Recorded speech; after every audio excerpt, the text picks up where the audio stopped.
in the back of her car. And all the while, her ex-brother-in-law is driving the car. She was 18 years old when she got married for the first time. And Alex Kwong was like her high school sweetheart. They knew each other since they were young. Alex Kwong was not on the same financial level as Bbby, nor were his parents. And in Chinese, there's actually a term for it, which means to marry beneath your social class. To her, it's just like, yeah, I mean, I don't really need my husband to make money, like, we're gonna be fine. And for about 3 years, they were fine. They got married, they had 2 children together, but ultimately in 2015, they decided to divorce. During the 3 years that she was married to Alex Kwong, at her young age of 18 to 21 years old that they were married, Bbby had been supporting not only her husband Alex, but his entire family. His 2 parents, mom and dad, and his brother Anthony. She had been supporting the whole family financially. And his dad is the police. Cao Kwong. The sheriff. She had no idea of his crimes, yeah. The Kwong family had gone from barely being middle class to not working, living a luxurious, privilege-filled life of like the Hong Kong elite. Bbby sat them down and told them, I'm still gonna take care of you guys. We're no longer gonna be married, but we're still a family. At the end of the day, like, we have kids together. So don't worry, I'm gonna take care of you. You don't have to be stressed about that. That is crazy. But Bbby bought them a $10 million condo in the exclusive Kaduri Hill. So not only is she just supporting them, she's sustaining the lifestyle that they got accustomed to. And this is like indefinitely. It's not like, hey, I'm just doing this till you guys get back on your feet. His name is Chris Tam.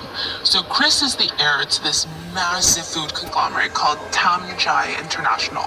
The family, the Tam family, is estimated to have a net worth of $500 million US.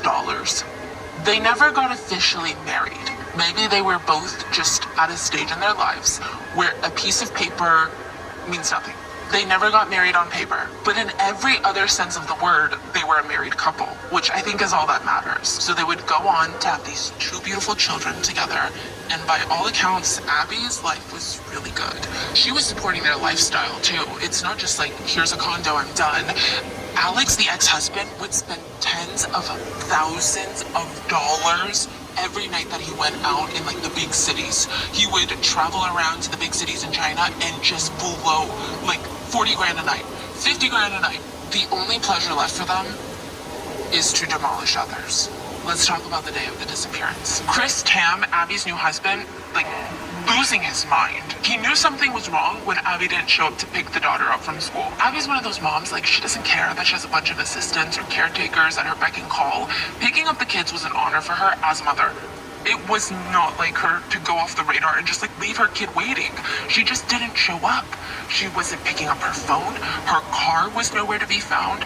Nobody had heard from her, and it's like she went radio silent. This had never happened before. Bbby's parents, Chris, they all thought maybe someone kidnapped Bbby for ransom. The very next day, February 22nd of 2023, a formal police report was published detailing Bbby Choi's disappearance. They said that yesterday, February 21st, at around 2:15 p.m., she was last seen wearing a white long-sleeve sweater with white pants, white shoes, and carrying a white jacket. The police held a press conference. They released pictures of her from CCTV footage and encouraged anybody with any information to come forward. But when they went to go question the Kwong family, I mean, it was pretty clear that they were barking up the right tree. Like, where were you yesterday? They're like taking the question, moving it away, and it wasn't even done in a good way. Like, the police are like, you are being incredibly evasive. Like, you're not even, this is so suspicious. The Kwong family truly was not that intelligent. So the police quickly, they pick up on all their little mixed match stories, on all their little lies, and they knew that they were barking up the right tree. They start digging into each member of the Kwong family, and it seemed like every single one of them had motive. Which, side note, apparently after this visit from the police, Alex called his ex-in-laws. He called Bbby's parents and yelled at them. He was like, I can't believe you didn't inform me that you guys were calling the police. Bbby Choi wanted to sell their $10 million condo that they felt like they deserved. It was going to be put up for sale. So you bought it at like $10.1 million. The real estate market is so down, you might lose $500,000. And it's not like you're in this financial position where you're like, I need that cash right now. I need these funds. You don't need to sell this house.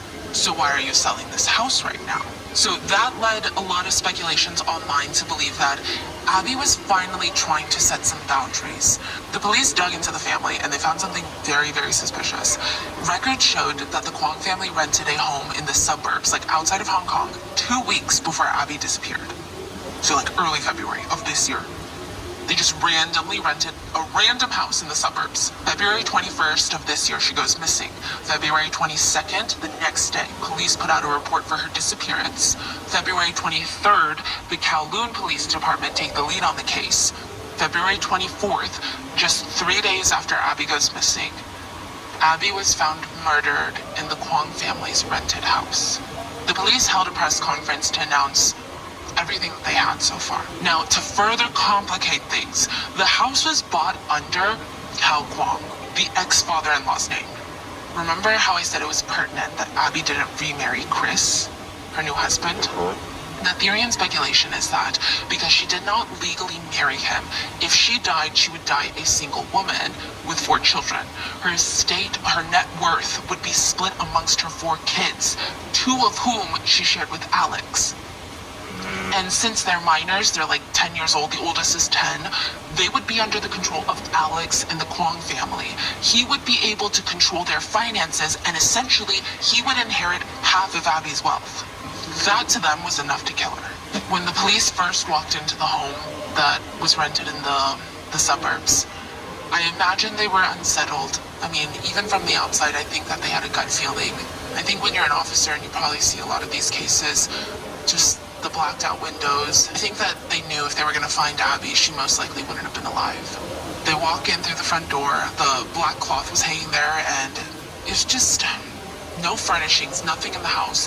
It felt like the house was rented for the sole purpose of killing someone. It was like a kill house. The only way to confirm that it was Bbby Choi was through dental records. When the police searched the freezer and the fridge, they found Bbby in the freezer. And also in the house, they found her was nowhere to be found in the house.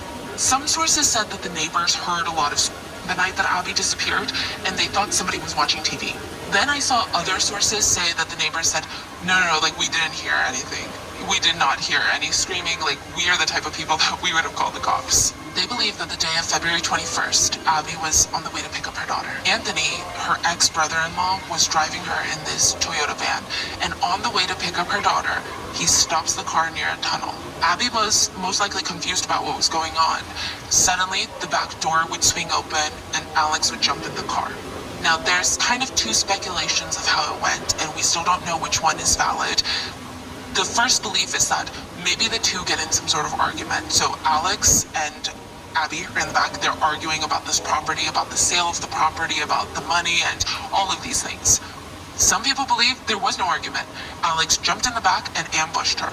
Either way, it's believed that Bbby was beaten in the back of her car, and all the while her ex-brother-in-law is driving the car. I mean, he knew this was going to happen.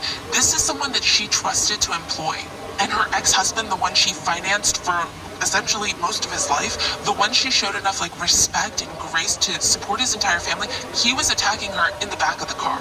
So it's believed that Bbby was left in the back of the car, and the brothers drove to the rented house. It's unclear if she was dead at this point or if she was just unconscious. CCTV at the entrance of the rented house catch them coming into the neighborhood at around 3:12 p.m. and then another car enters around the same time. This is suspected to be the ex-father-in-law, Cao Kwong, the mastermind. And everyone works on the killing and death of Bbby Choi inside this kill house. So 3 arrests were initially made. There's multiple rounds of arrests that we're going to get into. The first round, 3 people are arrested. Anthony Kwong, the ex-brother-in-law, the driver for Bbby, the 2 Kwong parents, the cop dad and the mother. Now, these are the ex-in-laws for Bbby Choi. So all of them get arrested. The mother is arrested too. It's interesting because the mother was not charged for murder. She was charged for helping Alex escape because Alex is nowhere to be found right now. That's why only 3 of them were arrested. So Alex is on the run. They can't arrest him yet. And it seems like the whole world was looking for this guy.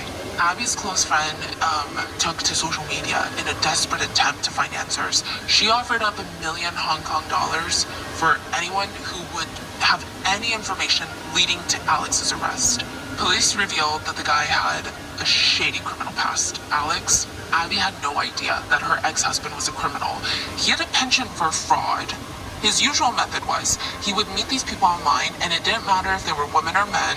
He would meet with them on dating websites. He would tell them that he was a gold and that he made so much money off of his investments in gold.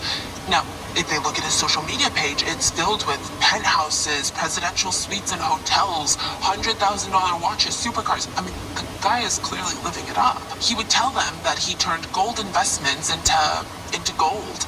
Like, you could make a ton of money from it. So he would take these people to these random small gold shops, like in the middle of the street, talk them into buying large amounts of gold, like thousands of dollars of gold, sometimes even tens, if not hundreds of thousands of dollars. Alex would later seduce them in their house, sleep with them, and when their guard was down, it's alleged that he would run off with all the gold that they just bought. So the father, Cal Kwong, the brother Anthony, and the mother of the Kwong family was arrested. Police did not press murder charges for her, like I said, but those are arrested. Then the police finally locate Alex. And this guy...